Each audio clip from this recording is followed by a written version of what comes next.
Hey, welcome. What we're going to be taking a look at now is sequences of numbers. So if we look at the sequence of numbers right here, we've got 1, 3, 5, 7, 9. What do you notice and what do you wonder? So right away, a couple of things that I noticed is that we're looking at the odd numbers, right?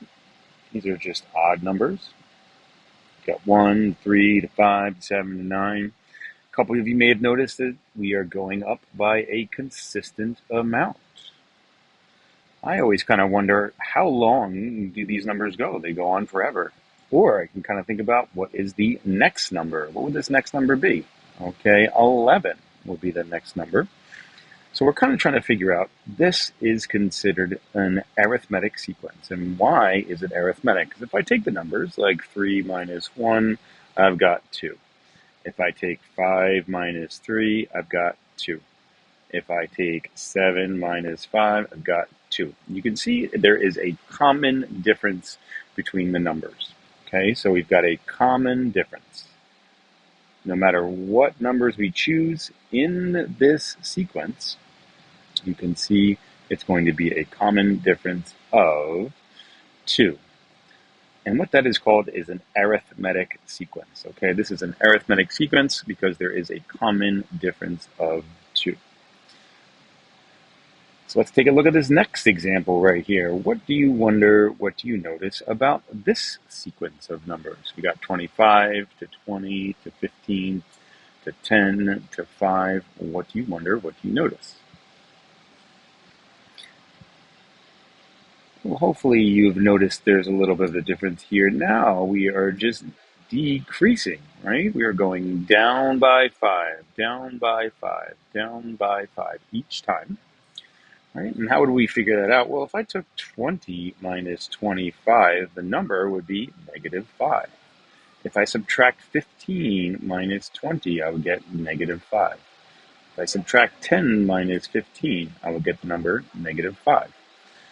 So I wonder what this next number would be here. If I'm going down by 5 each time, 5 minus 5 will be 0. So then if you notice here, we're going down into negative numbers here, negative 10. So we can say here there is a common difference, right? There's a number that if we subtract, difference, there's a number there that if we subtract each time, okay, we are going down by 5. Now remember, subtraction is really just the same as adding a negative number, okay? So let's take a look at this sequence of numbers, right? What do we notice? What do you wonder? We've got the number 2, 4, 8, 16, 32. So now if you notice here, right, we're going up by 2 and then up by 4 and then up by 8. Oh man, what is happening here? Now the difference here is not the same. Okay, the difference here is not the same. So some of you may have noticed that. What are we doing each time? Well, 2 times 2 is 4, 4 times 2 is 8, 8 times 2 is 16, 16 times 2 is 32. So there's not a common difference this time. What this is called is a common ratio. And this is a geometric sequence because there's a common ratio. That means we're multiplying each time. So if we identify that we're multiplying or dividing each time, so if I do 4 divided by 2, I get 2. If I do 8 divided by 4, I get 2. If I get 16 divided by 8, I get 2. So you can see it seems common, but this time it's a common ratio because here we are multiplying by a number every time. All right, let's swing down to this last one right here, okay? What do you notice? What do you wonder?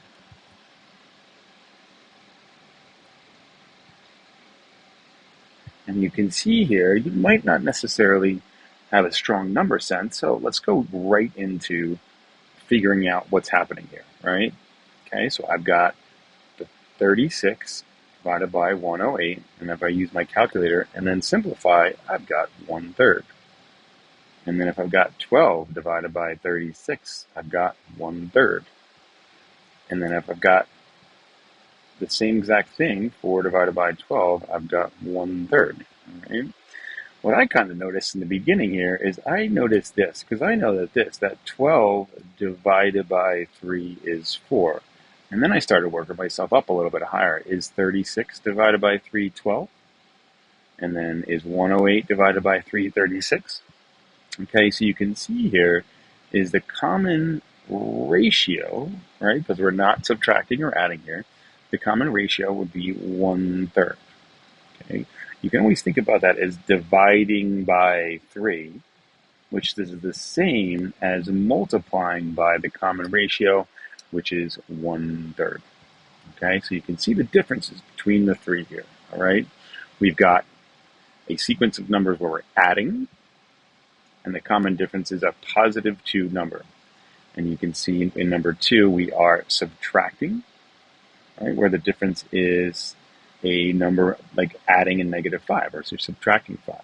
And you can see in example number 3, where we're going up by 2, by 4, by 8, by 16. So we're multiplying in this case. So the common ratio here is going to be multiplying by 2. And you can see here we're dividing by 3 each time.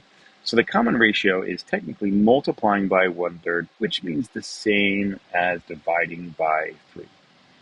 Okay? All right, so right now, please take your time to pause the video and then copy down this information in your notes and then create your own examples down here. All right, one arithmetic sequence where we're adding, and one arithmetic sequence we are subtracting, and then one geometric sequence where we're multiplying, and then one geometric sequence where we are dividing. Okay? Good luck.